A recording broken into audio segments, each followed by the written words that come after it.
Hello andarki, welcome to Tara IAS. Think IAS, think Tara. Na peru Vaishnavi, and I welcome you all to the Hindu analysis session for 10th of December. So let's start the video without any further delay. So before getting into the video, let me give you a small announcement. So మనం General Studies Foundation 2027 కోర్స్ని launch చేయడం జరిగిందనమాట. So the main agenda of this particular programme ఏదైతే ఉంటుందో, this is a paid initiative అండి. This particular programme is a 2 years comprehensive programme for the absolute beginners, right? ఈ particular ప్రోగ్రాంలో there will be a zero miss guidance. So టోటల్గా చాలా స్ట్రక్చర్డ్గా సైంటిఫిక్గా plan చేసిన programme అనమాట. ఇందులో మీరు ఫస్ట్ 6 monthsలోనే మీ టోటల్ ఫౌండేషన్ని కంప్లీట్ చేస్తారు. And this will be dealt in a very crisp and also exam oriented way. Okay, the extra things and the time waste kind of things will not be dealt in the classes. Okay, so మీకు time waste అవ్వదు, సైంటిఫిక్గా design చేశారు. And also ఇంకొకటి ఏంటి అని అంటే exam oriented ప్రాసెస్లో జరుగుతుంది, రైట్? సో ఎగ్జామ్కి ఎంతైతే నీడ్ ఉందో అంత మాత్రమే మనం ఈ క్లాసెస్లో డీల్ చేసుకుంటాము. అండ్ మీరు డెఫినెట్గా దీన్ని ఫాలో అయితే okay, so you'll have a guaranteed success అనమాట. ఎందుకనంటే అంత సైంటిఫిక్గా ఈ పర్టికులర్ ప్లాన్ని డిజైన్ చేయడం జరిగింది. ఓకే, ప్రాపర్ ర్యాషనాలిటీ అనేది ఉంది ఈ పర్టికులర్ ప్రోగ్రామ్ వెనక. So people will take 2 years, 3 years or 4 years of time. Sometimes they'll take more time to clear UPSC because of misguidance that is surrounding around them. So kabatti adanta eliminate chesi by eliminating the clutter around this particular preparation, చాలా సైంటిఫిక్గా student oriented మేనర్లో and మీరు ఇంటి నుంచి ఇంటి బయట అడుగు పెట్టకుండా చదువుకునే ప్రిపరేషన్ ప్రాసెస్ ఇందులో ఉంటుంది. సో మీరు లక్షలు ఖర్చు పెట్టాల్సిన అవసరం లేదు. దిస్ ఇస్ 50,000 కోర్స్ అనమాట. సో ఫస్ట్ 30 స్టూడెంట్స్కి ఎర్లీ బర్డ్ ఆఫర్ అనేది ఉంటుంది. You can call to this number 6305955532 అనే నెంబర్కి కాల్ చేసి you can enquire about this particular course. So this will come with the life time validity. So Sairam sir personal mentorship అనేది మీకు దొరుకుతుంది and hand holding approach అనేది ఉంటుందన్నమాట. Sir ప్రతి స్టెప్లో మీకు గైడ్ చేస్తారు. సో ఈ పర్టికులర్ బ్యాచ్ అనేది 9th of December నుంచి 2025 నుంచి స్టార్ట్ అవుతుంది. I show you the time table also how it is going to start. So this is for the ambitious once, you know, who know they meant for this particular exam. Okay, so they meant for more అనుకునే ప్రతి స్టూడెంట్కి ఈ particular programme అనేది help అవుతుంది. And also you can go in to the taraIAS.com and you can basically explore this particular platform where you can see our rankers and also ఇంకొకటి ఏంటి అని అంటే అక్కడ మీకు మన క్రెడెన్షియల్స్ అండ్ ఆల్సో మన దగ్గర ఉన్న కోర్సెస్ ఇన్ఫర్మేషన్ అదంతా మీకు కనిపిస్తుంది. You can explore this particular website also. Let me show you the time table నా. సో మీరు ఇది మ్యాక్రో షెడ్యూల్. నేను ఇంతకుముందు చెప్పినట్టు 9th December నుంచి మనం స్టార్ట్ చేస్తున్నాం కదా. So for the first 6 months ఈ పర్టికులర్ ప్లాన్ అనేది ఉంటుంది. And detailed video already Sairam sir చేశారు. You can watch that video for the full information. So ఇక్కడ జస్ట్ నేను అప్డేట్ మాత్రమే ఇస్తున్నాను.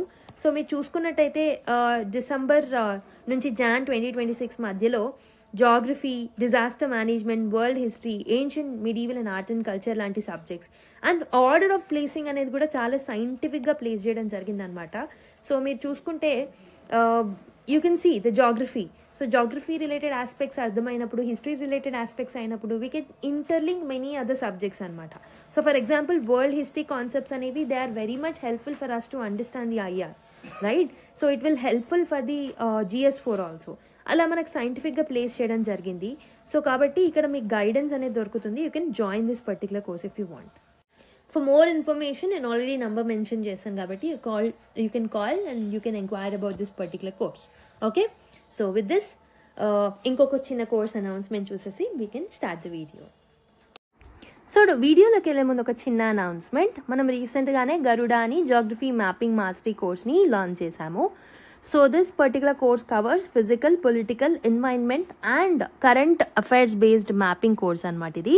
And this is the world static mapping course. Okay, world mapping ఇది, Indian mapping కాదు. So previous year questions base చేసుకొని strategy అనేది frame చేయడం జరిగింది to prepare and complete this particular course. And ప్రతి కాంటినెంట్ తీసుకొని ఈచ్ అండ్ ఎవ్రీ కాంటినెంట్లో important locations and తరచుగా UPSC favourite areas and also తరచుగా మనం న్యూస్లో చూసే కొన్ని ఏరియాస్ని స్పెసిఫిక్గా కవర్ చేస్తూ ఉంటాము. Theme wise like mountains, plains, plateaus, rivers etcetera. So this will be helpful for your other important areas also, like geography నేర్చుకోవడానికి, హిస్టరీలో ఇంపార్టెంట్ లొకేషన్స్ని లొకేట్ చేసుకోవడానికి, విజువలైజ్ చేసుకోవడానికి, కొన్ని థింగ్స్ని అర్థం చేసుకోవడానికి ఇది హెల్ప్ఫుల్ అవుతుంది. ప్రాక్టీస్ బుక్లెట్ ఇస్తాము with high resolution mappings and 3 practice టెస్ట్లు ఉంటాయి for smart and effective revision. The course is just for $499. If you want to enrol 6305955532 అనే నెంబర్కి కాల్ చేసి you can enrol in to this particular course. Okay, ఇదే కాదు, you can explore our website also. You can find an number of courses like world history course launch చేశాము and anthropology courses launch చేశాము. And other than that TGPSC related courses ఉన్నాయి, APPSC related courses ఉన్నాయి. And రీసెంట్గా free initiative start చేశాము. So Venkat sir has started the economy course in the YouTube for free. So kindly subscribe to our channel, right? So and also Sairam sir మధ్యలో world history classes upload చేస్తారు. Daily బేసిస్లో anthropology answer writing కోర్సెస్ని upload చేస్తున్నారు. So మీరు ఒక్కసారి మా ఛానల్ని subscribe చేసుకోండి అండ్ మా వెబ్సైట్ని ఎక్స్ప్లోర్ చేయండి, మా యాప్ని ఎక్స్ప్లోర్ చేయండి. Definitely you will find something which is useful to you. Okay, so let's start the video without any further delay. So first article చూద్దాం. Care as disability justice dignity in mental health అని చెప్పేసి ఒక article రాయడం జరిగింది. ఈ ఆర్టికల్ని రాసిన వాళ్ళు వందన గోపీ కుమార్ గారు అండ్ ఆల్సో లక్ష్మీ నరసింహన్ గారు. Okay, so let's try and understand and decode this article for the exam point of view. ఓకేనా? సో చూసేద్దామా మరి. So what is the central theme of this particular article? ఈ ఆర్టికల్లో ఏం ఆర్గ్యూ చేస్తున్నారు అని అంటే, మెంటల్ హెల్త్ ఏదైతే ఉంటుందో it should not be treated only as illness లాగానే దాన్ని ట్రీట్ చేయడమో లేదా దాన్ని ఒక డెఫిషియన్సీ లాగా ట్రీట్ చేయడం మాత్రం చేయకూడదు. బట్ దాన్ని దాంతోపాటు we need to treat it as a matter of dignity అనమాట. అంటే మెంటల్ హెల్త్ని ఒక డిగ్నిటీ లాగా మనం చూడడం, లైక్ మ్యాటర్ ఆఫ్ డిగ్నిటీ లాగా కన్సిడర్ చేయడం స్టార్ట్ చేయాలి.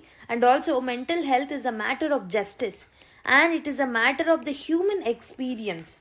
ఓకే, సో కేర్ అనేది ఒక పర్టికులర్ పర్సన్ని నార్మల్గా చేయడం మాత్రమే కాదు. ఓకే, మనం ఒక పర్సన్ని కేర్ చేస్తున్నాము అంటే ఆ పర్సన్ నార్మల్ అయిపోవడం మాత్రమే కాదు, బట్ అతను లైఫ్లో ఇక ముందు మీనింగ్ఫుల్గా బ్రతకడం అలవాటు చేసుకోవాలి. బిలాంగింగ్నెస్ అనేది పెరగాలి, సేఫ్టీ సెక్యూర్గా ఫీల్ అవ్వడం, ఇలాంటివన్నీ ఆ పర్టికులర్ పర్సన్లో ఇన్కల్కేట్ అవుతే ఆ పర్టికులర్ పర్సన్ నార్మల్ అయ్యారు అని అర్థం అనమాట.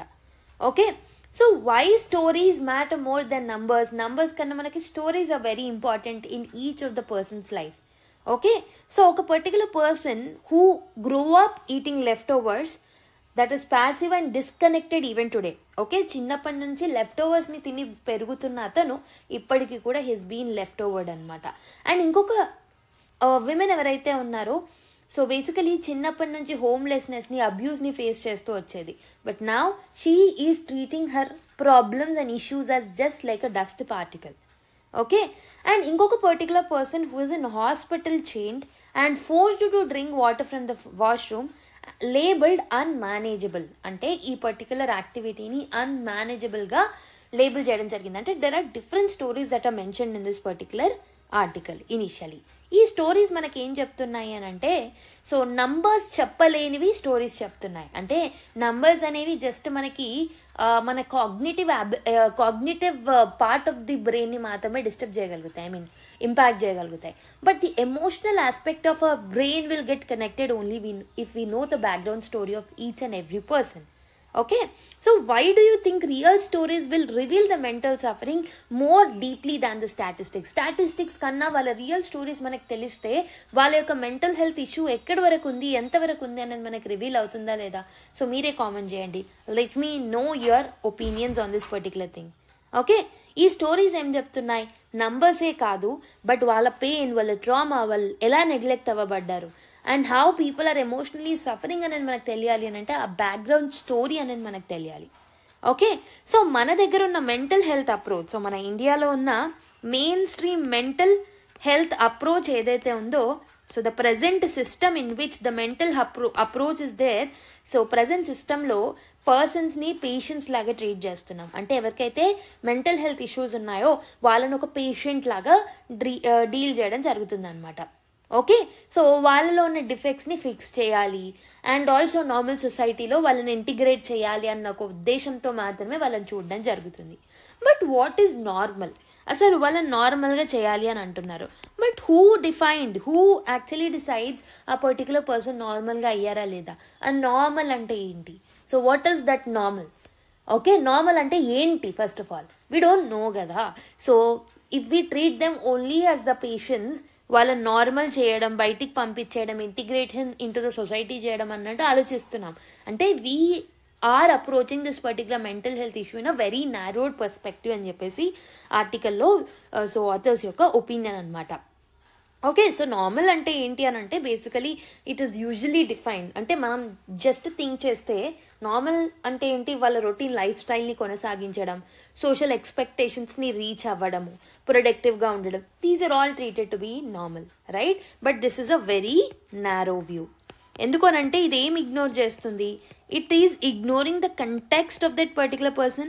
It is ignoring the trauma that is there and inbuilt in the heart of that particular person.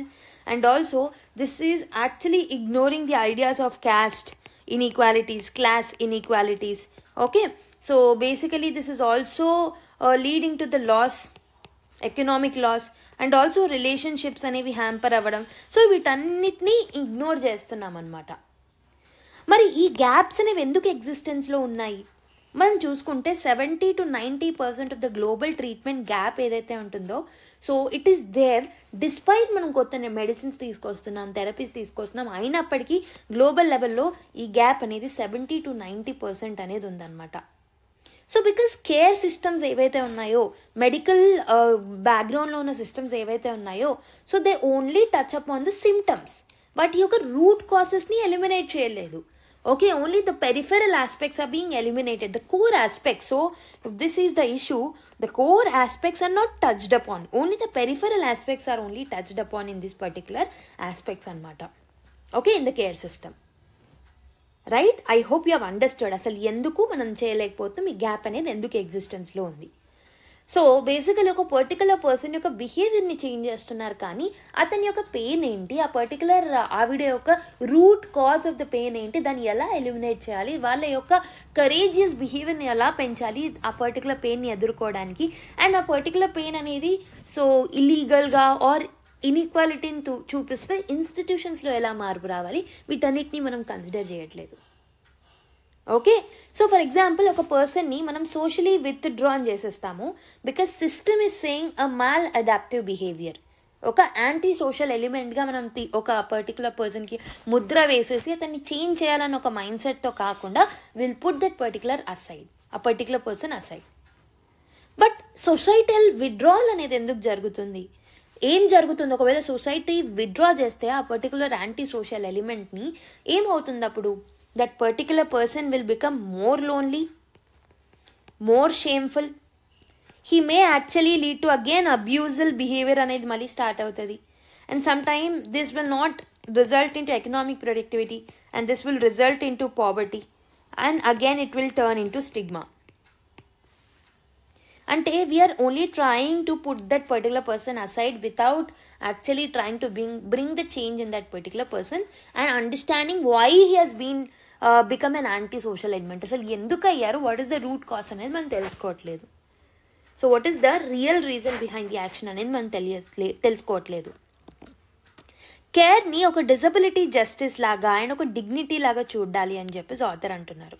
So the care system ఎలా వర్క్ అవ్వాలి, మెంటల్ హెల్త్ ఇష్యూస్ని డీల్ చేయాలి అని అంటే the author is suggesting that care must mean standing beside the person in their suffering, not just prescribing to be standing. So there is a difference between empathy and sympathy kada. So there is a difference between empathy, compassion and sympathy. So what is required in the mental health approach is compassion and somewhat empathy and not sympathy. Okay, so sympathy ఏంటి? It's like a prescribed behaviour మాత్రమే. అంటే just we are trying to listen to that particular person. But ఎంపతీతో పాటు సింపతీతో పాటు empathy అనేది ఉండాలి. We need to try to step in that particular step in to the shoes of that particular person. ఆ పెయిన్ని మనం రియల్గా ఫీల్ అవ్వగలగాలి. దాని ద్వారా మనము ప్రాపర్ యాక్షన్స్ని తీసుకోవచ్చు to eliminate the root cause of that particular problem. Care అంటే it is not just equal to treatment. Treatment మాత్రమే కాదు. కేర్ అంటే it is the mixture of treatment, relationships,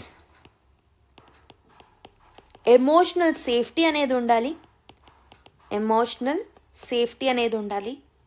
belongingness అనేది ఉండాలి, బిలాంగింగ్ నేచర్ అనేది ఉండాలి, రైట్?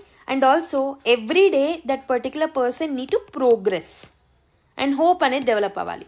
ఇవన్నీ కలిపితేనే కేర్. ఓకే, అండ్ ఆల్సో ఆ పర్టికులర్ పర్సన్కి ఒక ఎమోషనల్ సేఫ్టీ అనేది ఉండాలన్నమాట. అయితే ఈ కేర్ సిస్టమ్ అనేది ఒక పర్టికులర్ పర్సన్ని ఫోర్స్ చేయొద్దు to fit in to the real world. ఒకవేళ ఇది మనం ఎక్స్పెక్ట్ చేస్తున్న సిస్టమ్ అయితే ఇందులోకి ఫిట్ అవ్వాలి అని చెప్పేసి మనం ఫోర్స్ చేయొద్దు. Again it will lead to mental health crisis. Instead, we need to understand the root cause of the problem and try to eliminate it or try to cut down it. Or emotional safety ni, security ni, privacy ni vallaki ensure cheyali. A emotional support anedi manam ivvagalagali. Okay, so we need to build a world where this particular people are respected. We should not merely treat them as a patients. Okay, so suffering అనేది it's a multi layered approach. Okay, suffering అనేది ఎప్పుడైనా ఒక particular person suffer అవుతున్నారు అని అంటే అది multi layered approach ద్వారా suffer అవుతారనమాట. అంటే there are different dimensions. Distress అనేది ఇట్ ఓవర్లాప్స్ మెనీ కాసెస్. ఎన్నో కాసెస్ ఉంటాయి, అవన్నీ ఓవర్లాప్ అయినప్పుడు it will result in to distress or it will result in to suffering. So for example biological reasons ఉండొచ్చు, right? For example inflame అవ్వచ్చు, లేకపోతే ఏదైనా diseases ఉండొచ్చు. సైకలాజికల్ కన్సర్న్స్ అనేవి ఉండొచ్చు. సైకలాజికల్ కన్సర్న్స్ లైక్ ట్రామా కానివ్వండి, క్రానిక్గా స్ట్రెస్గా ఫీల్ అవ్వడం. సోషల్ కాసెస్ ఉండొచ్చు. So social causes is because of isolation or joblessness, alienation etcetera. Cultural reasons ఉండొచ్చు. సో ట్రెడిషన్స్ లూజ్ అవ్వడం, వాల్యూస్ని కోల్పోవడం అలాంటివి. పొలిటికల్ కాసెస్ ఉండొచ్చు. Okay, so like injustice, inequity, weak welfare systems etcetera. Historical reasons ఉండొచ్చు like intergenerational gaps. So for example casteism, identity linked. So again class system, caste system, gender, queer marginalisation. So ఇవన్నీ these are the different dimensions of this particular aspect called as suffering. సఫరింగ్లో ఇన్ని dimensions అనేవి ఉంటాయన్నమాట. So మరి ఇన్ని ప్రాబ్లమ్స్ని మనం solve చేయడానికి is medication the only idea that we can suggest? Okay, medication ఒకటే ఈ పర్టికులర్ లోన్లీనెస్ ఆర్ అబాండన్మెంట్ని సాల్వ్ చేయగలుగుతావా? దెన్ సో నో కదా, only medication cannot solve this particular problem. So then what is missing? ప్రస్తుతం ఉన్న mental health care సిస్టంలో ఏది missing అయ్యి ఉంది, ఎలా చేస్తే బాగుంటుంది? సో రియల్ కేర్ అనేది ఎలా ఉండాలి? ఓకే, సో ఎలా ఉండాలి రియల్ కేర్ అని అంటే, according to author, real care will consist of lot of issues which can treat all of this particular problems. So for example, people ki space అనేది మనం ఇవ్వాలి టు ఎక్స్ప్రెస్ దర్ కన్ఫ్యూజన్. ఎందుకు అలా లోన్లీగా feel అవుతున్నారు, అబాండెన్డ్గా ఎందుకు ఫీల్ అవుతున్నారు, what is the purpose of this particular mental health, ఇవన్నీ మనము తెలుసుకునే స్పేస్ వాళ్ళకి ఇవ్వాలన్నమాట. So material things like medicines, money, housing ఇవన్నీ హెల్ప్ చేస్తాయి. కానీ ఎమోషనల్ వూండ్స్ని మనం సెటిల్ చేయాలి అని అంటే we need to build conversations with them, we need to build relationships with them. Okay, we need to make them understand the purpose of life. ట్రస్ట్ని build చేయాలి సిస్టమ్ మీద, సొసైటీ మీద. అండ్ హోప్ బిల్డ్ చేయాలి again on the people of the society. Okay, so మనము సిమ్టమ్స్ని treat చేసే బదులు we need to focus on all of this particular things అనమాట. అప్పుడు పర్సన్ మే హీల్. సో థెరపీతో పాటు medicines, spiritual support, community connection, someone కన్సిస్టెంట్గా వాళ్ళని push చేయడం, వాళ్ళ లైఫ్లో ఉండడం, అండ్ వాళ్ళ లైఫ్లో మీనింగ్ఫుల్ గోల్స్ అనేవి ఉంటాయి. ఇవన్నీ కలిపి that will lead to healing of that particular person అనమాట. హీలింగ్ అనేది it's a personal aspect and it is a non linear aspect. And most of the times ప్రస్తుతం ఉన్న మెంటల్ హెల్త్ సిస్టంలో ఇచ్చే ట్రీట్మెంట్ నుంచి చాలామంది పీపుల్ డ్రాప్ అవుట్ అవుతూ ఉంటారు. ఎందుకు అని అంటే many stop therapy are medication not because they don't need it, they actually leave are drop out because వాళ్ళు దే స్టార్ట్ ఫీలింగ్ మిస్అండర్స్టూడ్. అంటే వాళ్ళు ఏదో చెప్దాలనుకుంటారు బట్ ఇంకేదో అర్థమవుతుంది ఎదుటి వారికి. అంటే వాళ్ళకి ఎనఫ్ స్పేస్ అనేది క్రియేట్ చేయట్లేదు అనమాట. And there is no emotional connection అనేది ఉండట్లేదు కేర్ ప్రొవైడర్తో. And also the whole system lacks the trust or respect. Care అనేది it is being rushed, it is being judgemental. Okay, it is subjected to prejudices and also most of the times it is impersonal. So ఇలా when treatment is feeling cooled, okay, hope అనేది break అవుతుంది, isolation అనేది increase అవుతుంది, homelessness are suicide risk అనేవి ఇంకా పెరిగే chances అనేవి ఉంటాయి.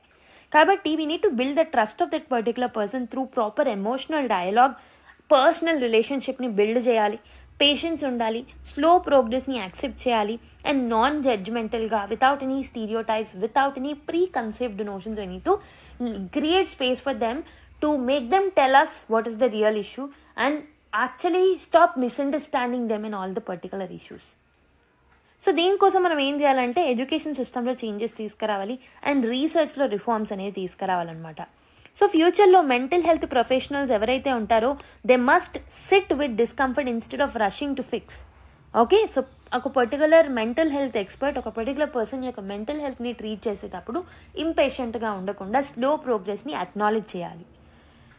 సో రియల్ ప్రాబ్లమ్ ఏదో సోషల్ వరల్డ్ ఆఫ్ పేషెంట్ని అర్థం చేసుకోగలగాలి, వాళ్ళ సిమ్టమ్స్ని మాత్రమే కాదు, చిన్న చిన్న ఇంప్రూవ్మెంట్స్ని కూడా సెలబ్రేట్ చేసుకోవాలి, not just the final recovery. Real world ఎక్స్పీరియన్సెస్ని స్టడీ చేయాలి, not just the data, not just the numbers. Okay, and also we need to implement the science based or rationality based approaches. Okay, and ఇంకొకటి ఏంటి అని అంటే those who have survived mental illness కానీ, homelessness కానీ, trauma కానీ, okay, so they have wisdom textbooks that cannot teach. So వాళ్ళకు ఒక wisdom అనేది డెవలప్ అయింది. ఆ విజ్డమ్ అనేది even text books cannot teach. Text books can give you only knowledge. So knowledge plus morals is nothing but wisdom, right? So wisdom అనేది develop అవుతుంది. They must be recognised, they must be trained and they must be paid. Okay, peer ప్రాక్టీషనర్స్కి కూడా proper payments అనేవి ఇవ్వాలి so that the total entire health system, mental health approach అనేది so it will be improved. Okay, I hope you have understand this particular article. It's more like a philosophical thing, but yeah ఒక important take away అయితే మనకు వచ్చింది. Mental health ఇష్యూస్ని just ఒక patient and doctor అప్రోచ్లా కాకుండా, symptoms అని అప్రోచ్లో కాకుండా, so ఒక slow ప్రాసెస్గా మెల్లిగా ట్రీట్ చేస్తేనే మెంటల్ హెల్త్ ఇష్యూస్ని సాల్వ్ చేసుకోవచ్చు అని ఒక బ్యూటిఫుల్ మీనింగ్ అటాచ్ చేసి ఈ పర్టికులర్ ఆర్టికల్ని రాయడం జరిగింది. So yeah, we have to lot many important insights from this particular article that will be definitely helpful for the social justice point of view. Okay, next article, charting an agenda on the right to health అని చెప్పేసి అభయ్ శుక్లా గారు, who is a public health physician and national co-convener of the Swasthya Abhiyan. Okay, so దానికి జన్ స్వాస్థ్య అభియాన్కి ఈయన co-convener అనమాట. he wrote this particular article. So let's try and understand this particular article. First of all ఈ article రాయడానికి కారణం ఏంటి? So what is the context of this particular news? Context చూసుకుంటే national health convention అనేది it is taking place in Delhi అనమాట. అంటే రేపటి నుంచి ఎల్లుండిటి వరకు, డిసెంబర్ 11th నుంచి 12th వరకు. ఓకే, సో న్యూ ఢిల్లీలో నేషనల్ హెల్త్ కన్వెన్షన్ అనేది జరగబోతుంది. ఆల్మోస్ట్ దీంట్లో 400+ health professionals, activist and community workers participate చేయబోతున్నారు. ఓకే, సో వీళ్ళందరూ కలిసి ఏం చేస్తారు అంటే ఇండియాలో ఉన్న హెల్త్ ఇష్యూస్ గురించి మాట్లాడతారు and also right to health అనే ఈ పర్టికులర్ ఆస్పెక్ట్ని ఎలా స్ట్రెంథెన్ చేయాలో మాట్లాడుకుంటారు. So this is actually organised by, ఈ పర్టికులర్ కన్వెన్షన్ అనేది, ఈ పర్టికులర్ థింగ్ అనేది ఎవరు ఆర్గనైజ్ చేస్తున్నారు అని అంటే Jan Swasthya Abhiyan. So he's the right person to write this particular article because he's the co-convener కాబట్టి. Okay, so mainly the themes of discussion will be the lessons of COVID-19, commercialisation ఎలా తగ్గించాలి health సిస్టమ్స్లో, people centric health సిస్టమ్స్ని ఎలా develop చేయాలి, ఇవన్నిటి గురించి మాట్లాడతారు. So this is not just a meeting but it is a space to rethink how India treats health. Okay, so హెల్త్ని ఒక రైట్ లాగా, ఒక బిజినెస్ లాగా కాకుండా ఒక రైట్ లాగా ట్రీట్ ఎలా చేయాలి అనేది మాట్లాడుకుంటారు అనమాట. So let's understand this particular insights of this particular article now. Let's decode one after the other. So privatisation గురించి ఫస్ట్ ఇంపార్టెంట్ ఆస్పెక్ట్ మాట్లాడారు. So he is firstly speaking about privatisation. So privatise అవుతున్నాయి. So private companies ఏవైతే ఉన్నాయో these are entering in to the medical colleges and they are entering in to the medical hospitals. మనందరికీ తెలిసిందే. Public private partnerships అనేవి పెరుగుతున్నాయి. So and always public private partnerships కూడా helpful కాదు, ఎందుకంటే పబ్లిక్ హాస్పిటల్స్ యొక్క ఇంపార్టెన్స్ అనేవి తగ్గిపోతున్నాయి because of the rise in the private hospitals. దీనివల్ల ఏమవుతుంది, పూర్ పీపుల్ ఎవరైతే ఉంటారో they may lose the affordability and accessibility. వాళ్ళకి అఫోర్డబుల్గా ఉండదు ఈ పర్టికులర్ ట్రీట్మెంట్. ఓకే, సో కాబట్టి ఈ పర్టికులర్ కన్వెన్షన్లో ఏదైతే న్యూఢిల్లీలో జరగబోతుందో ఈ particular activist will speak about how privatisation affected care అనేది రేపటి నుంచి ఎల్లుండి అయ్యే మీటింగ్లో డిస్కస్ చేస్తారనమాట. పబ్లిక్ హాస్పిటల్ స్ట్రింక్ అవుతే పూర్ ఎక్కడికి వెళ్తారు, అఫోర్డబుల్గా ఎలా ఉంటుంది ట్రీట్మెంట్ వాళ్ళకి. So this is the first aspect that they are going to speak. Second important thing is commercialisation. So private sector పెరిగిపోతే ఏమవుతుంది, ప్రైవేట్ సెక్టర్ యొక్క మెయిన్ మోటివ్ ఏముంటుంది, ఇట్ ఈస్ ప్రాఫిట్ కదా. సో కాబట్టి profit will be the ultimate motive. So commercialisation of the health care will happen. Private health care workers ఎవరైతే ఉంటారో are health care సిస్టంలో ఉండే వాళ్ళు ఎవరైతే ఉన్నారో they grow very very fast. ఎందుకు అనంటే they'll basically invest in this particular health care investments and health కేర్లో ప్రాఫిట్స్ అనేవి చాలా ఎక్కువగా ఉంటాయి. బట్ మనం చూసుకుంటే హెల్త్ కేర్లో ప్రైవేట్ సెక్టర్ ఇన్వాల్వ్మెంట్ అయినప్పుడు ప్రాపర్ రెగ్యులేషన్ అనేది ఉండాలి, కానీ మన దగ్గర ఇంప్రాపర్ రెగ్యులేషన్ అనేది ఉంది. సో ప్రాపర్గా అవి రెగ్యులేట్ చేయబడట్లేదు. ఓకే, సో మన దగ్గర క్లినికల్ ఎస్టాబ్లిష్మెంట్స్ యాక్ట్ అనేది ఉంది, బట్ అది ఉన్నా కానీ దాంట్లో ప్రాపర్ మెకానిజమ్స్ అనేవి లేవు to implement it properly.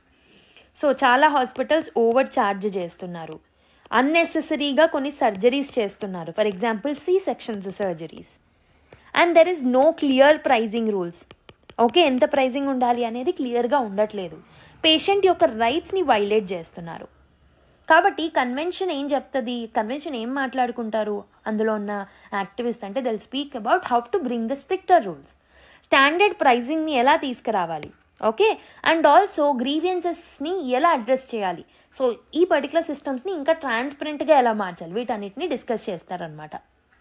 Okay, so మీరు ఒకసారి థింక్ చేయండి, like why this particular private people are earning more and more. Okay, ఎందుకు అంత ఫాస్ట్గా రిచర్గా మారుతున్నారు ఈ పర్టికులర్ ప్రైవేట్ హాస్పిటల్ ఓనర్స్ అనేది just comment it down. Okay, so third important aspect that they will discuss in this particular convention is low government spending on health. So health care సిస్టంలో government ఎంత spend చేస్తుంది అని అంటే just 2% of the union budget on health ఈ spend on the health sector అనమాట. Very low అని చెప్పొచ్చు. If you are comparing with other countries, మిగతా కంట్రీస్తో మిగతా దేశాలతో మీరు కంపేర్ చేసుకుంటే సో మన స్పెండింగ్ అనేది చాలా తక్కువగా ఉంది అని చెప్పొచ్చు అనమాట. ఒక పర్టిక్యులర్ పర్సన్కి సగటున జస్ట్ $25 మాత్రమే మనం స్పెండ్ చేస్తున్నాం. So the per capita spending is just $25 only. Okay, and people still pay large out of pocket cost. Out of pocket expenditure కూడా చాలా ఎక్కువ ఉంది. అంటే for example if they earn ₹100, so they are spending almost ₹70 on health. ₹100 earn చేస్తే ₹70 health care expenditure మీద spend చేయాల్సి వస్తుంది. So దీన్నే మనం అవుట్ ఆఫ్ పాకెట్ ఎక్స్పెండిచర్ అని అంటూ ఉంటాం అనమాట. అవుట్ ఆఫ్ పాకెట్ ఎక్స్పెండిచర్ అనేది ఎక్కువగా ఉంది ఇండియాలో. ఎందుకనంటే ప్రైవేటైజేషన్ అయిపోతుంది అండ్ ఆల్సో కమర్షియలైజేషన్ అయిపోతుంది ఈ particular health care system. And also government is not spending more on the healthcare system. And fourth important thing enti anante, so they'll also speak about justice for health workers. COVID టైంలో మనం already చూసాం, like doctors, nurses and ASHA workers ఎవరైతే ఉన్నారో these are the backbone of the health care system. Okay, but చాలా lower level people ఎవరైతే ఉన్నారో, అంటే they are not lower level people, I'm not treating them, but higher ఆర్కీలో lower స్ట్రాటాలో place చేసిన వాళ్ళు ఎవరైతే ఉన్నారో వాళ్ళకి ఎక్కువ వర్క్ ఉంటుంది and they play the very good role in the community health welfare. ASHA workers కానివ్వండి, లేకపోతే నర్సెస్ కానివ్వండి, డాక్టర్స్ కానివ్వండి, so these people are the one who plays a very great role in the health care system. ప్రాపర్గా run అవుతుంది అని అంటే వాళ్ళ వల్లనే. So when they are the backbone, health care సిస్టమ్కి ఒక వెన్నుముకలా వాళ్ళు ఉన్నప్పుడు వాళ్ళకి ప్రాపర్ శాలరీస్ ఇవ్వాలి, వాళ్ళకి సెక్యూరిటీ అనేది ఇవ్వాలి, వాళ్ళకి ప్రాపర్ రెస్పెక్ట్ అండ్ డిగ్నిటీ అనేది మనం ప్రొవైడ్ చేయాలి, హైయర్ ఆర్కీలో ప్రాపర్ ప్లేస్లో వాళ్ళని ప్లేస్ చేయాలి. కానీ ఏమవుతుంది, they are often working for long periods, long working hours ఉంటుంది, వాళ్ళకి సేఫ్టీ మెకానిజం, సోషల్ సెక్యూరిటీ బెనిఫిట్స్ని వాళ్ళకి ఇవ్వట్లేదు, జాబ్ సెక్యూరిటీ వాళ్ళకు ఉండట్లేదు, and also they are receiving very very low salaries. కాబట్టి ఈ కన్వెన్షన్లో వాళ్ళ జస్టిస్ గురించి కూడా మాట్లాడే ఛాన్సెస్ అనేవి ఉన్నాయి. Fifth important thing is medicines prices గురించి మాట్లాడతారు. మెడిసిన్స్ యొక్క ప్రైజెస్ అండ్ యాక్సెసిబిలిటీ గురించి మాట్లాడతారు. ఓకే, మెడిసిన్స్ అనేది it is almost equal to 50% of family medical expenses. So for example మనం ఒక మెడికల్ యాక్టివిటీ ఆర్ మెడికల్ ట్రీట్మెంట్ని పొందినప్పుడు ఒక 100 రూపీస్ ఖర్చు పెడితే 50 రూపీస్ మెడిసిన్స్ మీదనే ఖర్చు పెడుతున్నాం. సో అంత అన్అఫోర్డబుల్గా మెడిసిన్స్ అనేవి ఉంటున్నాయి. సో ఇంకొకటి ఏంటి అని అంటే 80% ఆఫ్ ద డ్రగ్స్ ఏవైతే మనం యూజ్ చేస్తున్నామో, డ్రగ్స్ ఆర్ నథింగ్ బట్ మెడిసిన్స్ని మనం ఏవైతే యూజ్ చేస్తున్నామో these are outside the price control. వాటి మీద proper control mechanisms and regulations అనేవి లేవన్నమాట. సో అందుకే ఒక్కొక్కసారి డ్రగ్ కాంబినేషన్స్ అనేవి చాలా ఇర్రాషనల్గా ఉంటున్నాయి. ఫార్మా మార్కెటింగ్ అనేది చాలా అగ్రెసివ్గా ఉంటుంది and most of the times MRP rate చాలా ఎక్కువగా ఉంటుందన్నమాట. కాబట్టి వీటి మీద జిఎస్టీ రేట్ని తగ్గించాలా, పబ్లిక్ సెక్టర్ డ్రగ్ ప్రొడక్షన్ని పెంచాలా, ఏం చేయాలి అనేది కూడా ఈ particular కన్వెన్షన్లో మాట్లాడుకుంటారనమాట. And sixth important thing, is they'll speak about universal health care vision. So public health system ni strong ga accessible ga ela marchali. 80 crore Indians ఎవరైతే ఉన్నారో they still depend on government hospitals కాబట్టి వాటి యొక్క improvement అనేది crucial.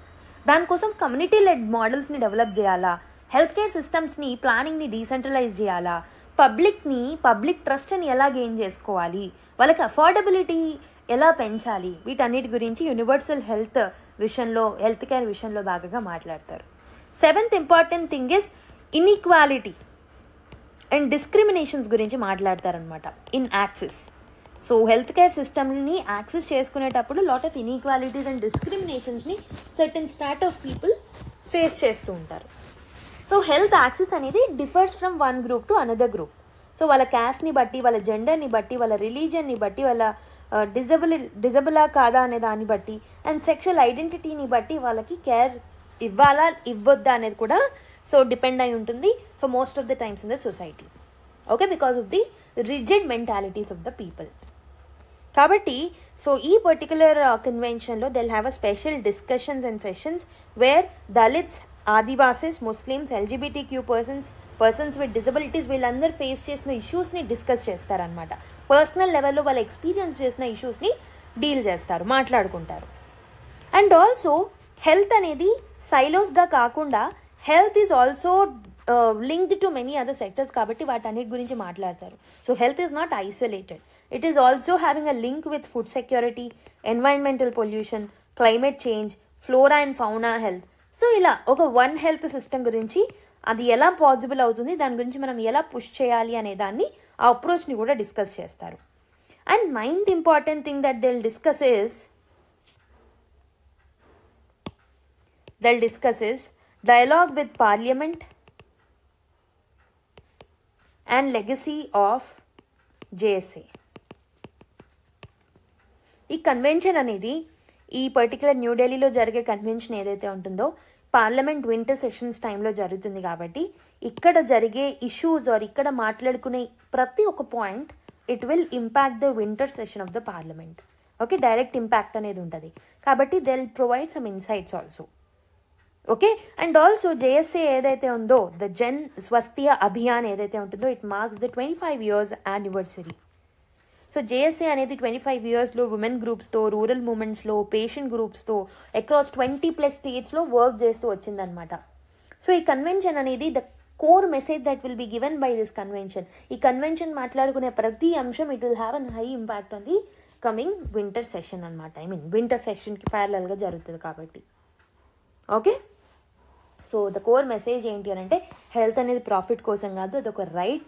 దాని గురించి మనం accessibility గురించి, అఫోర్డబిలిటీ గురించి, వీటన్నింటి గురించి మాట్లాడుకోవాలి అన్నారు. బట్ ఇక్కడ మనము ఒకవేళ రేపు పొద్దున మన హెల్త్ కేర్ సిస్టంలో ఏం ప్రాబ్లమ్స్ ఉన్నాయని అడిగితే ప్రతి ఒక్క పాయింట్ ఈ ఆర్టికల్లో మెన్షన్ చేస్తుంది. రైట్, కమర్షియలైజేషన్ గురించి, ప్రైవేటైజేషన్ గురించి, వన్ హెల్త్ అప్రోచ్ గురించి, హెల్త్ వర్కర్స్ యొక్క జస్టిస్ గురించి, రైట్, అండ్ మెడిసిన్స్ యొక్క కాస్ట్ గురించి, యూనివర్సల్ హెల్త్ కేర్ విజన్ గురించి. So and also how it is linked to many other sectors. Health అనేది ఒక ఇండిపెండెంట్ ఏజెన్సీలా కాకుండా we need to link it with several other sectors and deal అన్నట్టు కూడా చెప్పారు. ఇలా డిఫరెంట్ థింగ్స్ని ఈ పర్టికులర్ ఆర్టికల్లో మనకి వివరించారు. I hope you have understood. Note of harmony అని చెప్పేసి వందే మాతరం రిలేటెడ్ ఆర్టికల్ రాయడం జరిగిందనమాట. సో వందే మాతరంని మనం 150 years సెలబ్రేషన్స్ అనేవి చేసుకుంటున్నాం. So we know this is written by Bankim Chandra Chattopadhyay 1880s Anand Math అనే ఒక నావెల్లో ఈ పర్టికులర్ వందే మాతరంని రాశారనమాట. So this particular Vande Mataram అనేది it is a symbol of nationalism. మన ఫ్రీడమ్ స్ట్రగల్లో ఒక సింబాలిక్ నేషనలిజంకి ఒక సింబాలిక్ రిప్రజెంటేషన్ అనేది ఇచ్చింది. ఇండియాని ఒక మదర్తో పోల్చింది ఈ పర్టికులర్ వందే మాతరం అనే ఈ సాంగ్. 1937లో Indian National Congress first 2 stanzas ఏవైతే ఉన్నాయో వాటిని అఫీషియల్గా యూసేజ్లోకి తీసుకొచ్చిందనమాట. దాని తర్వాత లేటర్ కాన్స్టిట్యూషన్ అనేది దీనికి నేషనల్ సాంగ్ స్టేటస్ అనేది ఇచ్చిందనమాట. ఓకే, సో కాబట్టి ఈ పర్టికులర్ 150 years యానివర్సరీ ఏదైతే ఉంటుందో it requires and it deserves the respectful remembrance. But instead ఏమవుతుంది, ఒక పొలిటికల్ కన్ఫ్రంటేషన్గా మారిందనమాట between the 2 parties in the parliament. So instead of celebrating legacy session అనేది it has turn into parties and blame game. Ruling side ఏమంటున్నారు, ruling parties ఏమంటున్నారు అని అంటే limiting songs to 2 stanzas contributed to communal divide అని చెప్పేసి అంటున్నారు. అంటే 2 స్టాంజాస్ని అడాప్ట్ చేసుకోవడం అనేది it has lead to the communal divide. దీనివల్లే పార్టీషన్ అయింది, it has influenced the partition of India అన్నట్టు వాళ్ళు అంటున్నారు. ఓకే, సో ఆపోజిషన్ పార్టీస్ ఏమంటున్నారు అంటే they defended the historical reasons and also they said that ఈ డిబేట్ అనేది unnecessary and present day issues అనేవి they matter more than that of the previous issues అని చెప్పేసి వాళ్ళు అంటున్నారు. ఓకే, అండ్ ఇంకొకటి ఏంటి అని అంటే వందే మాతరం యొక్క హిస్టారికల్ సిగ్నిఫికెన్స్ చూసుకుంటే it always be like a symbol, it was always acting as a symbol of emotional nationalism. ఒక కలెక్టివ్ ఐడెంటిటీకి సింబల్గా అది రిప్రజెంట్ అయిందనమాట. అండ్ ఆల్సో మన ఫ్రీడమ్ ఫైటర్స్ని కూడా ఇన్స్పైర్ చేసింది across religions and regions. So it was also chanted by Muslims also. Okay, Hindus and Muslims they together participated in the protest and marches by inculcating some patriotism from this particular song called as Vande Mataram. ఒక shared national కాన్షియస్నెస్ని ఇది provide చేసింది, right? So మరి ఈ 2 particular స్టాంజాస్ని మాత్రమే ఎందుకు adapt చేసుకున్నారు ఆ టైంలో ఐఎన్సీ వాళ్ళు అని అంటే లేటర్ స్టాంజాస్ ఏవైతే ఉన్నాయో సో అవన్నీ ఏంటి అని అంటే హిందూ రిలీజియస్ ఇమేజరీ ఎక్కువగా చూపించింది, అంటే హిందూయిజంని ప్రమోట్ చేస్తున్నట్టు ఎక్కువగా చూపించింది అనమాట. సో దానివల్ల ఏమవుతుంది, Muslims will not feel associated with the Hindus. అంటే సో వాళ్ళు డిస్కనెక్ట్ అయ్యే ఛాన్సెస్ అనేవి ఉంటాయి if you only are favouring the Hindus. కాబట్టి ఐఎన్సీ ఏం చేసిందంటే it has only adopted the first 2 standards so that మనం ఆ సెక్యులర్ నేచర్ అండ్ ఇంక్లూజివ్నెస్ని మెయింటైన్ చేయాలి అని. ఓకే, అదొక అకామిడేషన్ అనేది ఇవ్వాలి అని, అడ్జస్ట్మెంట్ అవ్వాలి అని టోటల్గా రిజెక్ట్ చేయకుండా 2 స్టాండర్డ్స్ని మాత్రమే సో మనము బేసికలీ అడాప్ట్ చేసుకోవడం జరిగిందనమాట. సో హిస్టరీ అనేది it must guide the unity. ఇలా అక్కడున్న వూన్స్ ఏవైతే ఉన్నాయో వాటిని రీఓపెన్ చేయొద్దు అని ఆథర్ అంటున్నారు. ఓకే, సో పార్టీషన్ ఏం చెప్తుంది మనకి, it reminds us that identity based politics అనేవి ఇట్ కెన్ బ్రేక్ ద నేషన్స్నే బ్రేక్ చేసే అవకాశాలనే ఉంటాయి. సో ద ఎడిటోరియల్ మెసేజ్ ఏంటి అని అంటే song carries a spirit of mutual respect, ప్లూరలిజంని, ఫెటర్నిటీని వీటన్నిటిని ప్రమోట్ చేస్తుంది ఈ పర్టికులర్ సాంగ్. వందే మాత్రం లెగసీని మనం కలెక్టివ్గా సెలబ్రేట్ చేసుకోవాలి కానీ దీన్ని ఒక పొలిటికల్ అజెండాగా యూజ్ చేసుకోవద్దు. ఓకే, సో అని చెప్పేసి ఈ పర్టికులర్ ఆర్టికల్లో మనకి చెప్పడం జరిగిందనమాట. I hope you have understood the controversy. Okay, ఇక్కడ మనకి ఎక్కువ ఆస్పెక్ట్ అనేది అవసరం లేదు, బట్ ఇక్కడ కొన్ని ఫ్యాక్ట్స్ ఏవైతే ఉన్నాయో these facts are important for the exam point of view. Okay, next article deep cleaning of India's electoral rolls అని చెప్పేసి ఒక ఆర్టికల్ రావడం జరిగింది. సో ఈ ఆర్టికల్ రాసింది Naira JJ Bhai, advocate whose area of practice includes election law. Okay, election లాలో practice చేస్తున్నారు తిను. అండ్ ఇంకొక పర్సన్ నేమ్ కుమార్ ఉత్సవ్ అనమాట, he's also an advocate. So let's try and understand what these 2 people have told. Okay, so free and fair elections ఏవైతే ఉంటాయో so these will always require an accurate voter list ప్రాపర్గా అక్యురేట్గా without any forgery etcetera ఉంటేనే ఆ particular election అనేది free and ఫేర్గా జరుగుతుంది. Okay, so doctor BR Ambedkar garu ఆ టైంలో Representation of People Act of 1950 introduce చేసినప్పుడు he stressed that making a voter list is a prerequisite for elections. Voter లిస్ట్ని ఖచ్చితంగా మనం ప్రిపేర్ చేయాలి, only then elections can be held. కానీ over time ఏమైంది అని అంటే పీపుల్ స్టార్టెడ్ మైగ్రేటింగ్, అర్బనైజేషన్ పెరిగింది, some people have reached 18 years or so వాళ్ళకి ఓటింగ్ రైట్స్ అనేవి రావడం మొదలుపెట్టాయి. అండ్ ఆల్సో సమ్ టైమ్స్ ఒక్కొక్క పర్సన్ నేమ్స్ డ్యూప్లికేట్ నేమ్స్ ఉండడం, చనిపోయిన వాళ్ళని కూడా ఇంక్లూడ్ చేయడం, ఇవన్నీ ఇన్అక్యూరేట్గా మార్చాయన్నమాట ఈ particular voter లిస్ట్ని.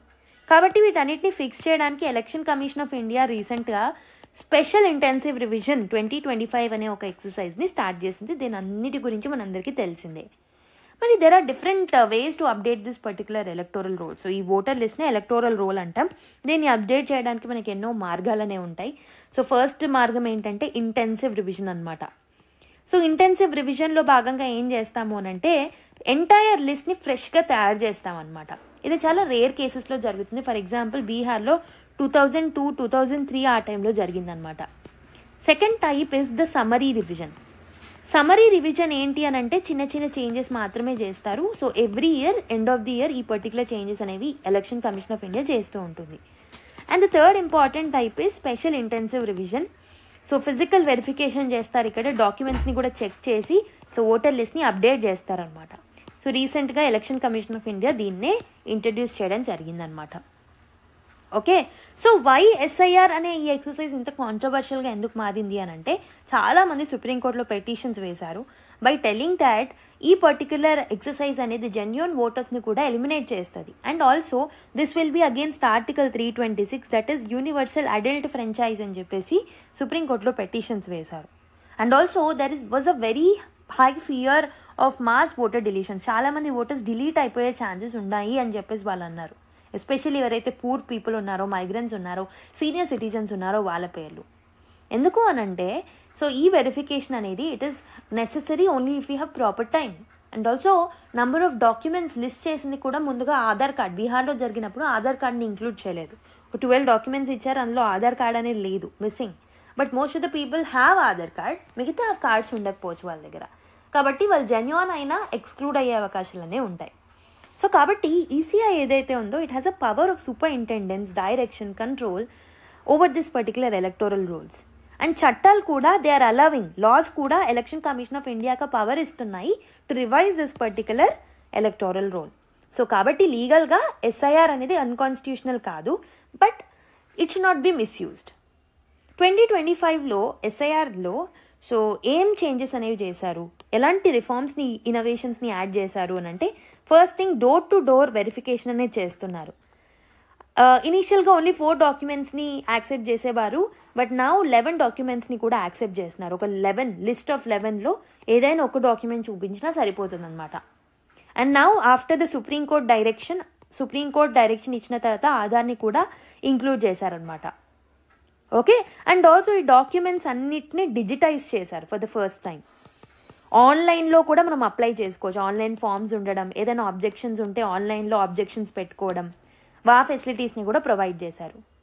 And also booth level agents ఎవరైతే ఉంటారో వాళ్ళని ప్రాపర్గా ట్రైన్ చేశారనమాట. అండ్ ఆల్సో పొలిటికల్ పార్టీస్లో మెంబర్స్ కూడా so they can engage in this particular exercise.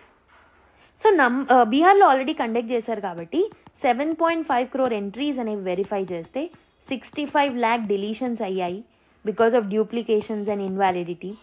Okay, so but claims and objections are telling that only 2.5 lakh మాత్రమే eliminate అయ్యాయి టోటల్లో, not 65 lakh అని అంటున్నారు అనమాట. So the significance of this particular exercise ఏంటి, ఏం positive outcomes ఉంటాయి, electoral roll యొక్క అక్యూరసీ అనేది పెరుగుతుంది, బోగస్ ఓటింగ్ అనేది తగ్గుతుంది, అండ్ ఎలక్షన్స్ యొక్క క్రెడిబిలిటీ అనేది పెరుగుతుంది. టెక్నాలజీ ఇంక్లూడ్ చేయడం వల్ల ట్రాన్స్పరెన్సీ, అకౌంటబిలిటీ అనేది పెరుగుతుంది. But still there are few concerns that are associated with this particular SIR అనే యాక్టివిటీకి. What are those concerns? Genuine voters ఎవరైతే ఉంటారో వాళ్ళు ఎక్స్క్లూడ్ అయ్యే ఛాన్సెస్ అనేవి ఉంటాయి. So there are some exclusion errors. So citizens మీదే బర్డెన్ ఆఫ్ ప్రూఫ్ ఉంది, వాళ్ళే డాక్యుమెంట్స్ తీసుకొచ్చి ప్రూవ్ చేసుకోవాలి దట్ దే ఆర్ సిటిజన్స్ అని. And also most of the migrants, poor and elderly people ఎవరైతే ఉన్నారో they are the vulnerable ones to for this particular situation. They may lose this article 326 universal adult franchise and right to vote అనేది కోల్పోతారు. Okay, I hope you have understood this article. Lessons from recent transport crisis అని చెప్పేసి ఒక article రాయడం జరిగింది. Okay, so రీసెంట్గా transport సిస్టంలో lot of disruptions అనేవి ఇండియాలో ఏర్పడ్డాయి. So all of this issues will actually show us some structural issues అనేవి ఉన్నాయి. పబ్లిక్ సెక్టార్లో, ప్రైవేట్ సెక్టార్స్లో అండ్ ఈ నియో లిబరల్ ఎకనామీలో లాట్ ఆఫ్ ఇష్యూస్ అనేవి ఉన్నాయని. సో మెయిన్లీ 2 ఇన్సిడెంట్స్ గురించి మాట్లాడుతున్నారు. ఒకటి వచ్చేసి బీహార్ బౌండ్ ట్రైన్స్ గురించి, and second important thing is IndiGo flight cancellations. రీసెంట్గా ఇండిగో ఫ్లైట్ క్యాన్సలేషన్స్ గురించి వీటి రెండింటిని కాంటెక్స్లో పెట్టుకొని మాట్లాడుతున్నారనమాట. So first issue was about the demand side shock, second issue is about the supply side shock అనమాట. What is this demand side shock? So during Chhath Puja and elections జరిగినప్పుడు demand అనేది సడన్గా పెరిగిందనమాట ఈ పర్టికులర్ ట్రైన్స్కి, బీహార్లో ఉన్న ట్రైన్స్కి. బట్ నంబర్ ఆఫ్ ట్రైన్స్ ఏవైతే ఉన్నాయో అవి మాత్రం ఫిక్స్డ్గా ఉంటాయి, అవునా? సో ఫర్ ఎగ్జాంపుల్ ఒక 4 ట్రైన్స్ ఉన్నాయి అనుకుందాం. ఓకే, రెగ్యులర్గా ఒక్కొక్క ట్రైన్లో 100 పీపుల్ వెళ్తారు అనుకుందాం. So minimal number of trains and minimum number of members example చెప్తున్నాను. బట్ సడన్గా ఛత్ పూజ కానీ లేకపోతే ఎలక్షన్స్ కానీ వచ్చాయి. దీనికోసం చాలామంది పీపుల్ ట్రావెల్ చేయాలి. నంబర్ ఆఫ్ ట్రైన్స్ అనేవి 4 ఉంటాయి, కానీ number of people per train have increased 150 పెరిగిపోయారు. అప్పుడు ఏమవుతుంది? సో ఓవర్ క్రౌడింగ్ అవుతుంది. సో 100 కెపాసిటీ ఉన్న ట్రైన్లో 150 పీపుల్ ఉన్నారు. And also this will lead to unsafe travel. ఈ ట్రావెలింగ్ అనేది చాలా అన్సేఫ్, కెపాసిటీకి మించి వెళ్ళడం.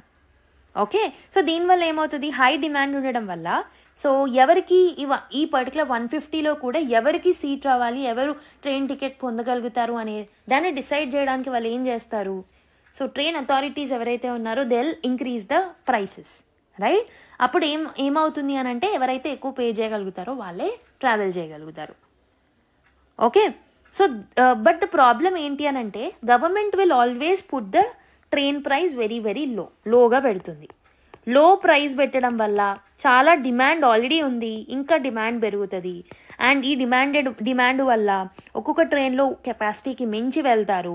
So it will lead to the crowding and unsafety. Okay, so కాబట్టి the key takeaway from this particular example ఏంటి? గవర్నమెంట్ ప్రైసెస్ లో ఉండడం అనేది it will not improve welfare unless supply is met. Supply కూడా ప్రాపర్గా ఉండాలి. So డిమాండ్ని Boost చేయడమే కాదు, దానికి తగ్గట్టు సప్లై అనేది కూడా వెరీ వెరీ ఇంపార్టెంట్. దీనికోసం మనం ఏం చేయాలి అని అంటే స్టేట్ ఇన్వెస్ట్మెంట్స్ని పెంచాలి రైల్వే సెక్టార్లో. Okay, and also article is also suggesting higher taxation of top incomes. ఎవరైతే టాప్ ఇన్కమ్ పీపుల్ ఎవరైతే ఉంటారో వాళ్ళ మీద ట్యాక్స్ విధించాలి. ఇదే తక్కువ ఫేర్ ప్రైజెస్ని వాళ్ళ మీద ఇంప్లిమెంట్ చేయకూడదు. Okay, so this is the first example that is given in the article. Second important example is IndiGo flight cancellations. So IndiGo has grounded many flights due to complaints issues. So నేను last క్లాస్లో కూడా చెప్పాను. So for example pilots యొక్క ఫెటిగ్ని తగ్గించడానికి, వాళ్ళ యొక్క టైమింగ్ని improvise చేయడానికి, వీటన్నిటి కోసం గవర్నమెంట్ కొన్ని రూల్స్ తీసుకొచ్చింది. ఆ రూల్స్ అండ్ రెగ్యులేషన్స్ని యాక్సెప్ట్ చేయడానికి ఇండిగో వాళ్ళు ఏం చేశారు అని అంటే సో చాలా ఫ్లైట్స్ని క్యాన్సిల్ చేయడం జరిగిందనమాట. సో నంబర్ ఆఫ్ పైలట్స్ లేకపోవడం వల్ల, స్టాఫ్ లేకపోవడం వల్ల. ఓకే, సో ఈ పర్టికులర్ ప్రాబ్లం అనేది it has created lot of chaos. ఎందుకనంటే ఇండిగో అనేది it holds the major market share. Almost it's a near monopoly అని చెప్పొచ్చు అనమాట. కాబట్టి ఇలా ఒక సింగిల్ ఫర్మ్ అనేది సడన్గా ఇన్ని ఫ్లైట్స్ని సస్పెండ్ చేయడం వల్ల ఎంటైర్ మార్కెట్ అనేది కొలాప్స్ అవ్వడం జరిగిందనమాట 1 or 2 డేస్లో. సో ఇక్కడ ఏమైంది అని అంటే ఇక్కడ ప్రాపర్గా రెగ్యులేషన్ చేశారు, రెగ్యులేషన్ చేయాలనుకున్నారు, కానీ so this has created a new problem అనమాట. ఓకే, అండ్ ఇక్కడ మనకి తెలియాల్సింది ఏంటి అని అంటే ప్రైవేట్ కాంపిటీషన్ ఎక్కువ ఉంది, మోనోపోలీ అనేది ఎక్కువగా ఉంది. కాబట్టి what we need to focus upon is diversification. Okay, ఒక పర్టికులర్ కంపెనీ కాకుండా several other companies should also be there, right? And also ఇంకొకటి ఏంటి అని అంటే government also need to spend. So the combined lesson ఏంటి అని అంటే పబ్లిక్ సైడ్ చూసుకుంటే ప్రైజెస్ అనేవి సో రైల్వే సెక్టర్ చాలా తక్కువ పెట్టడం వల్ల it has created the problems. On the other hand IndiGo లాంటి ప్రైవేట్ సెక్టర్ కంపెనీస్ డీరెగ్యులేషన్స్ అనే దానివల్ల మొనోపలీ ఉండడం వల్ల they kept higher prices, but also they are only focusing on profit and not welfare. కాబట్టి it is creating a problem. Okay, so I hope you have understood అసలు ఏం travel సిస్టమ్స్లో ఎలాంటి issues ఉన్నాయి.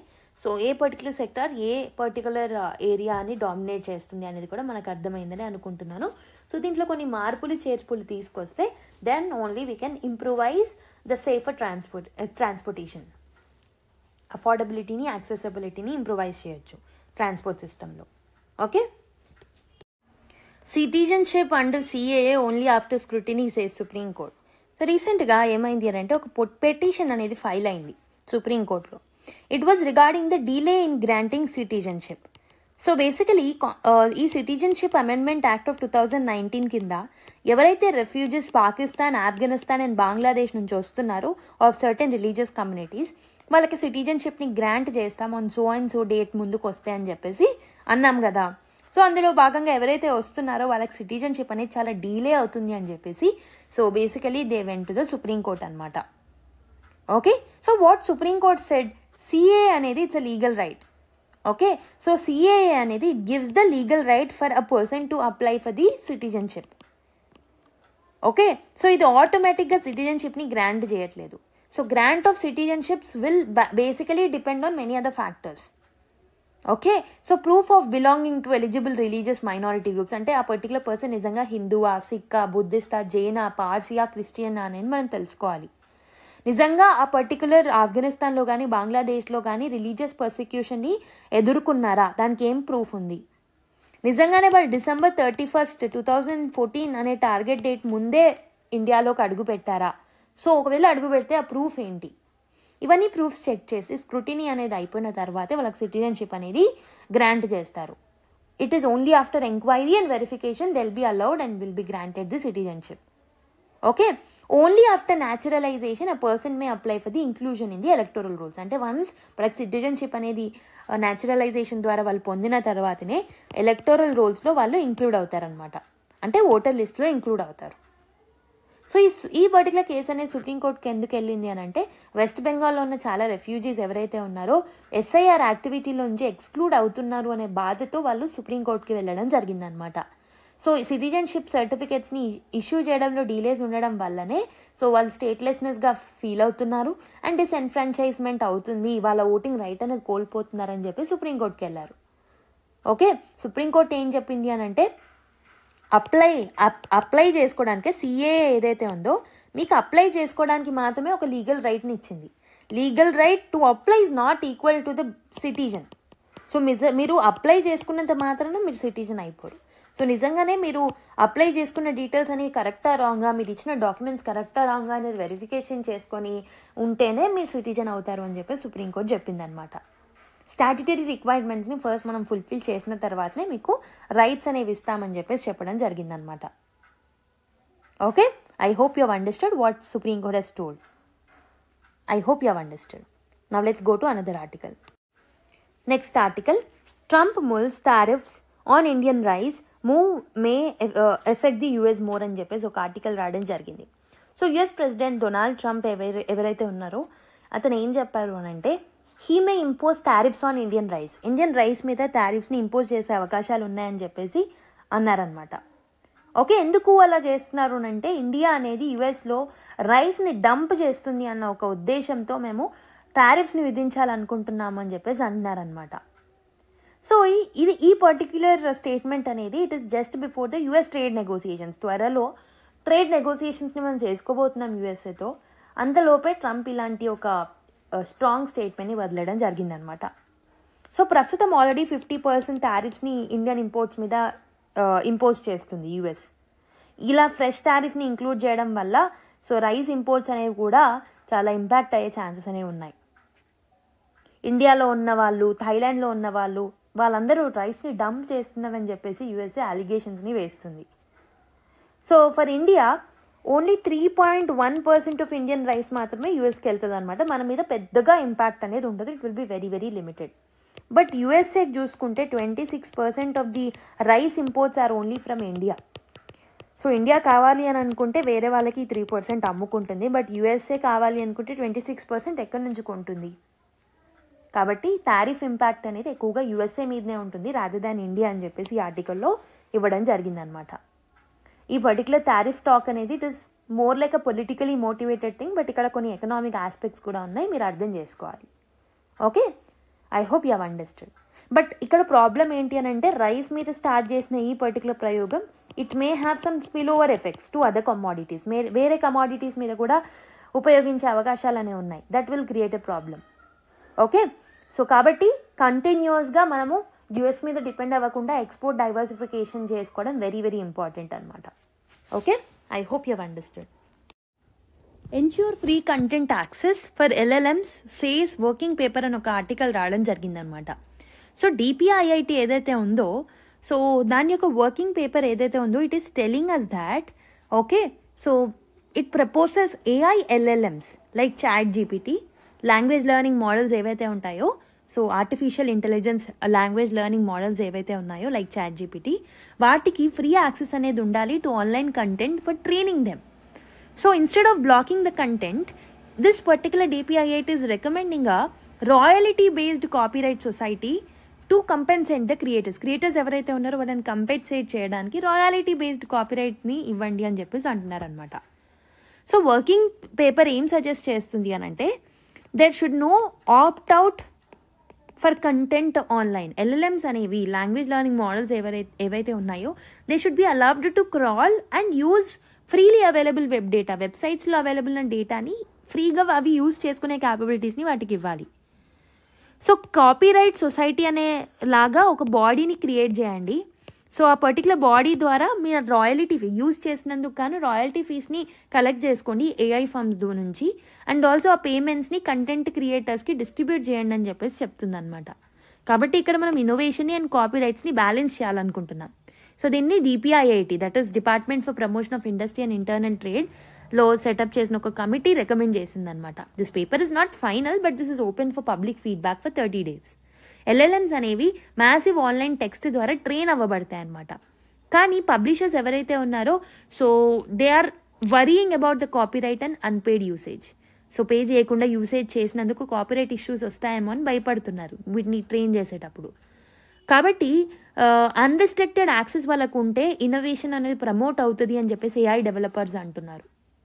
బట్ నాస్కామ్ లాంటివి ఏం చెప్తున్నాయనంటే సో రాయలిటీ అనే వాటిని ఫోర్స్ చేస్తే ఇన్నోవేషన్ని ట్యాక్స్ చేసినట్టు అవుతుంది అని చెప్పేసి వాళ్ళు అంటున్నారు. And committee has replied that opt out is impractical for small creators. వాళ్ళ దగ్గర చాలా తక్కువ రిసోర్సెస్ మాత్రమే ఉంటాయి. సో కాబట్టి ఇన్నోవేషన్ని కర్బ్ చేయకుండా మేము ఈ పర్టికులర్ సజెషన్ ఇచ్చామని చెప్పేసి వాళ్ళు అంటున్నారు. Okay, I hope you have understood. Next, Supreme Court asked Center to give nationwide data on the missing children. So missing చిల్డ్రన్కి సంబంధించి నేషన్ వైడ్ డేటా మాకు కావాలి అని చెప్పేసి సుప్రీం కోర్ట్ రీసెంట్గా డైరెక్టివ్ ఇవ్వడం జరిగిందనమాట. సో ఈ పర్టికులర్ చిల్డ్రన్ అనే ఆస్పెక్ట్ మనకి ఏ పర్టికులర్ పేపర్కి యూజ్ అవుతుంది? It is important for the social justice point of view. Vulnerable సెక్షన్స్లో చిల్డ్రన్ అనే ఆస్పెక్ట్ చాలా చాలా ఇంపార్టెంట్. సో కాబట్టి ఈ న్యూస్ అనేది కూడా మనకి ఇంపార్టెంట్. సుప్రీం కోర్ట్ రీసెంట్గా సెంట్రల్ గవర్నమెంట్కి నేషనల్ లెవెల్లో మిస్సింగ్ చిల్డ్రన్ డేటాని ఫ్రమ్ ద పాస్ట్ 6 years ఎంత ఉంటుందో అది మాకు ప్రొవైడ్ చేయండి అని చెప్పేసి చెప్పింది. అండ్ ఆల్సో ఒక నోడల్ ఆఫీసర్ని డెడికేటెడ్గా మినిస్ట్రీ ఆఫ్ హోమ్ అఫైర్స్ కింద మీరు ఎస్టాబ్లిష్ చేయండి. సో దట్ స్టేట్స్తో డ్యూటీస్తో కూడా వాళ్ళు కోఆర్డినేట్ అవుతారు. సో అసలు ఎందుకు ఈ కాంటెక్స్ట్ వచ్చింది అని అంటే సో మనకు తెలుసు child trafficking, missing child crisis అనేది పెరుగుతున్నాయి చాలా మట్టుకు. These are linked to forced labour, begging networks connect అవుతున్నాయి, ఎక్స్ప్లాయిటేషన్ చేస్తున్నారు, హ్యూమన్ ట్రాఫికింగ్ జరుగుతుంది, ఇల్లీగల్గా అడాప్ట్ చేసుకోవడం, ఆర్గాన్స్ ట్రేడ్ చేయడం ఇలాంటివి చేస్తున్నారు. మల్టిపుల్ స్కీమ్స్ ఉన్నాయి లైక్ మిషన్ వాత్సల్య కానివ్వండి. చైల్డ్ లైన్ నెంబర్ ఉంది 1098. ఓకే, అండ్ ఇవన్నీ ఉన్నప్పటికీ ఇవన్నీ ట్రాక్ చైల్డ్ పోర్టల్ ఇలాంటివి ఉన్నప్పటికీ డేటా అనేది ఫ్రాగ్మెంటెడ్గా ఉంది, కోఆర్డినేషన్ ప్రాపర్గా లేదు. కాబట్టి రీసెంట్గా ఒక పిఐఎల్ అనేది ఫైల్ అయింది. So by Guriya Swayam Sevi Sansthan, it is an NGO. కాబట్టి many children are missing but వాళ్ళని ట్రేస్ చేయట్లేదు ఇయర్స్ నుంచి అంటే సుప్రీంకోర్టు ఈ డైరెక్షన్స్ అనేవి సుప్రీంకోర్టుకి ఇచ్చింది to come up with the data from who are missing in the last 6 years అని చెప్పేసి. Okay, next article, house panel tells government not to approve Eklavya model schools అంటే ల్యాండ్ ఈజ్ అవైలబుల్ అని చెప్పేసి ఒక ఆర్టికల్ రావడం జరిగింది. So why it is in the news? So basically parliament standing committee on social justice and empowerment ఏం చెప్పింది అని అంటే మినిస్ట్రీ ఆఫ్ ట్రైబల్ అఫైర్స్కి so new Eklavya model residential స్కూల్స్ని ఆపేయండి, ఎందుకంటే ల్యాండ్ అవైలబిలిటీ అనేది లేదు. సో అది ముందుగా బిఫోర్ హ్యాండ్గా మన దగ్గరికి వచ్చాకనే ఆ షార్టేజ్ అనేది క్లియర్ అయిన తర్వాతనే కొత్త స్కూల్స్కి పర్మిషన్స్ అనేవి ఇవ్వండి అని చెప్పేసి చెప్పడం జరిగిందనమాట. సో అందుకు ఇది న్యూస్లో అనేది ఉంది. ఓకే, సో కాబట్టి ఏకలవ్య మోడల్ రెసిడెన్షియల్ స్కూల్స్ అంటే ఏంటో మనకు తెలియడం very very important in this particular context. So union home ministry of state for tribal affairs Shri Durga Das UK informed in Rajya Sabha that central sector scheme of Eklavya model residential schools was started in the year 2018-19 దీన్ని మనం start చేసాం. So దీని ద్వారా మనం ఏం చేస్తాము అంటే నవోదయ విద్యాలయాస్ ఎలా అయితే వర్క్ చేస్తాయో ట్రైబల్ చిల్డ్రన్కి, ఈ particular Eklavya model residential schools కూడా అలాంటి ఎన్వైర్న్మెంట్ని క్రియేట్ చేయాలన్న ఉద్దేశంతో దీన్ని తీసుకురావడం జరిగిందనమాట. సో ఈ స్కీమ్ కింద గవర్నమెంట్ ఏం చేస్తుంది, ఒక 440 EMRస్ని అంటే ఏకలవ్య మోడల్ రెసిడెన్షియల్ స్కూల్స్ని తీసుకొస్తుంది. ప్రతి బ్లాక్కి ఒక్క ఏకలవ్య మోడల్ రెసిడెన్షియల్ స్కూల్ అయినా ఉంటుందన్నమాట. సో దీంట్లో ఆల్మోస్ట్ 50% ST పాపులేషన్ ఉంటారు అండ్ అట్లీస్ట్ 20,000 ట్రైబల్ పర్సన్స్ ఉంటారు యాజ్ పర్ 2011. ఇలా ఉన్న ప్రతి బ్లాక్లో సో ఒక EMRS అనేది ఉండాలన్నమాట. ఓకే, సో ఇనీషియల్గా వీటికి ఫండ్స్ అనేవి ఆర్టికల్ 275 ఆఫ్ ద కాన్స్టిట్యూషన్ కింద ఫండింగ్ చేస్తే దాని తర్వాత వీటిని అప్గ్రేడ్ చేయడం జరిగిందనమాట as per the new model. According to the ministry they have setup a target almost 728 EMRస్ని తీసుకురావాలి which will benefit 3.5 lakh ST students అని చెప్పేసి వాళ్ళు ఒక టార్గెట్ని పెట్టుకున్నారు. దానికోసం holistic development of the people కోసం చాలా కృషి చేస్తున్నారనమాట.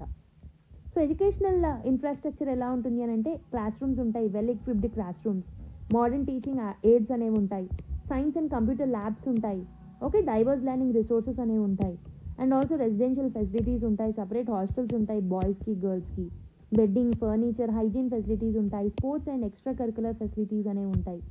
ఓకే, హెల్త్ అండ్ న్యూట్రిషన్ గురించి రెగ్యులర్ హెల్త్ చెకప్స్ చేయడం, ఐటీ అండ్ డిజిటల్ లెర్నింగ్ కోసం computer labs, smart class rooms, smart boards పెట్టడం అండ్ వొకేషనల్ ట్రైనింగ్ అనేది ఉంచడం, ఇవన్నీ ఉంటాయన్నమాట as part of this particular programme.